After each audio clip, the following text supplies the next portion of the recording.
আপনি প্রশ্ন করেছেন আয়নাঘরের আইডিয়া কে দিয়েছিল। হ্যাঁ, আইডিয়াটা দিয়েছিল আমার বিয়াই তারেক সিদ্দিকী।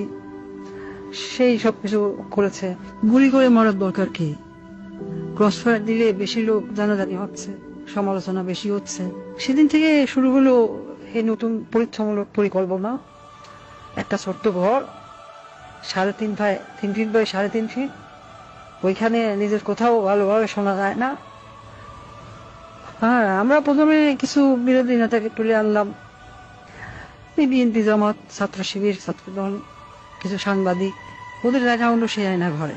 প্রথমে কয়েকদিন ওরা দেয়ালে ঘুষি মারতো। আমাকে ভিডিও কলে দেখানো হলো, ভিডিওতে আমাকে দেখানো হলো ওরা দেয়ালে ঘুষি মারতো, দরলা ঠেলে বেরোনোর চেষ্টা করছে। তারপর কিছুদিন দেখি শুধু উপরের দিকে তাকিয়ে থাকে। তারপর এক সময় ক্লান্ত হয়ে শুধু উপরের দিকে তাকিয়ে থাকতো। প্রথম কিছুদিন কেউ বুঝতে পারতো না কতটা সময় গেছে, কয়দিন তাদের আটক রাখা হয়েছে। খাবার অনেক কম দেওয়া হতো, খাবার কম দিতে বলতাম, পানিও খুব সীমিত। কেউ কেউ নিজের আয়নায় নিজের প্রতিবিম্বকে দেখে শত্রু মনে করত, নিজেকেই আক্রমণ করা শুরু করলো। নিজের দেয়ালে নিজের হাত দিয়ে ঘুষি মারলো, হাত রক্তাক্ত করলো। আমার সবচেয়ে সুন্দর দৃশ্য ছিল যখন একজন সাংবাদিক, কি যেন ওর নাম, হ্যাঁ মাসুদ, নিজের নখ দিয়ে নিজের মুখের চামড়া ছিঁড়ে ফেলা চিৎকার করছে। আমার পছন্দ হলো। সারা দেশে আরো বেশ কিছু এরকম এনাঘর বানালাম। যুদ্ধপরাধী রাজাকার ছেলে মেয়েদের সেখানে বন্দি করতে বললাম। মাঝে মাঝে 2-1জনকে ছেড়েও দিতাম।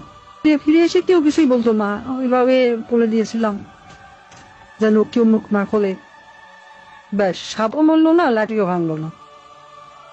মানুষ ভাবলো যান বাঁচাতে স্বেচ্ছায় আত্মগোপন করেছিল, কিন্তু আমার আসল শক্তি ছিল প্রচারণায়। আমার দলের নেতা কর্মীরা, তারাও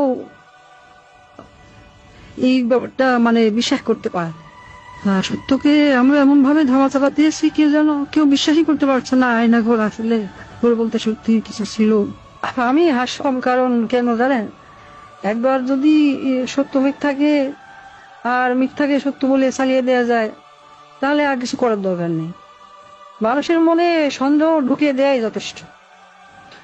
আমার বাবা বলতেন, একবার যদি কেউ নিজের চোখে দেখা জিনিসকে সন্দেহ করতে শেখে, তবে সে নিজের জীবনের উপর বিশ্বাস রাখে না। তখনই তুমি তাকে সম্পূর্ণ দখল করে দিতে পারবে। আমি তাই করেছি। আমি তাদের মনের উপর শাসন করেছি। আমি তাদের কল্পনাকে বন্দি করেছি।